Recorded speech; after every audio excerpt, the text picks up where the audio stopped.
Bonjour à tous, bonjour à toutes, ou plutôt bonsoir, puisque nous sommes le soir, il est presque 21 heures. Je voulais aborder un thème de façon un petit peu spontanée, quelque chose qui m'est venu à l'esprit dans la journée. Peut-être ai-je fait des mauvaises rencontres dans cette journée, mauvaises rencontres qui m'auraient conduit à parler de cela maintenant, de parler de ce thème. On parlait du vide intérieur. Donc le vide intérieur, c'est comme ça que j'appelle, mais ce que d'autres nomment pervers narcissique.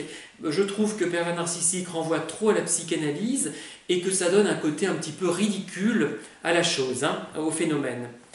Donc, alors, la question que je me pose, donc ces personnes ressentent un vide intérieur et c'est ce qui déclenche finalement cette agression, cette prise de conscience de ce vide qui déclenche un petit peu tout, d'après moi. Bon, je n'ai pas non plus la science infuse.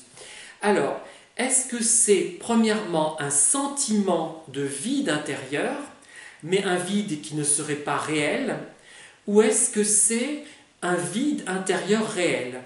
Alors, il semblerait, d'après ce que j'ai pu lire, qu'il s'agisse d'un vide intérieur réel, puisque la personnalité perverse ne serait pas construite. Cependant, les travaux qui aboutissent à cette conclusion se basent sur la psychanalyse, qui n'a peut-être pas non plus la vérité suprême. Donc, on peut se poser la question, souvent d'ailleurs, parfois on se sent moche, tiens, ça peut arriver, quelqu'un se sente laid, pas beau, et le problème c'est que est-ce que la personne n'est vraiment pas belle selon les canons esthétiques, ou est-ce que c'est plutôt le sentiment que la personne a de son physique? Bon, vu la subjectivité de la beauté, bon, c'est un petit peu sujet à caution, mais en même temps il y a quand même des canons, des critères en fonction des époques, hein. Donc en fait ce qui compte c'est plutôt le sentiment de se sentir moche, par exemple, ou de se sentir vide.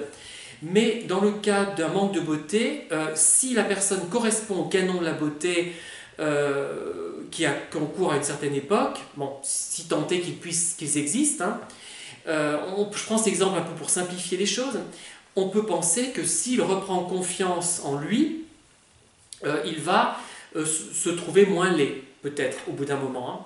Alors, pour les vides intérieurs, ça va être tout à fait différent puisque la personne n'est pas capable d'affronter ce vide.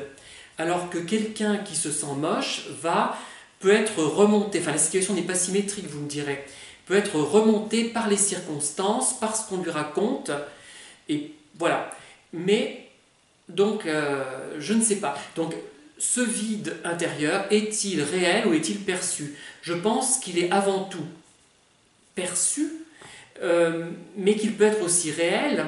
Les deux ne sont pas d'ailleurs incompatibles. Il peut être réel, il peut être perçu, il peut être réel et perçu.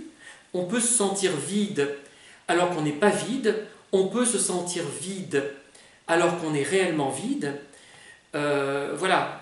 Donc, je ne sais pas, j'ai l'impression de tâtonner, de ne pas savoir où je m'engage, mais c'est un thème qui me semble important d'aborder, et c'est pour ça d'ailleurs que beaucoup ne s'intéressent pas trop aux vidéos qui traitent de ce genre d'approche, de thème, parce que ça ne répond pas à une question qu'on se pose, c'est plutôt une réflexion entre guillemets philosophique, petitement philosophique, enfin psychologique, petitement, sans doute, mais qui mérite d'être posée. Moi, je me pose ce genre de questions, j'y peux rien, hein. C'est vrai que...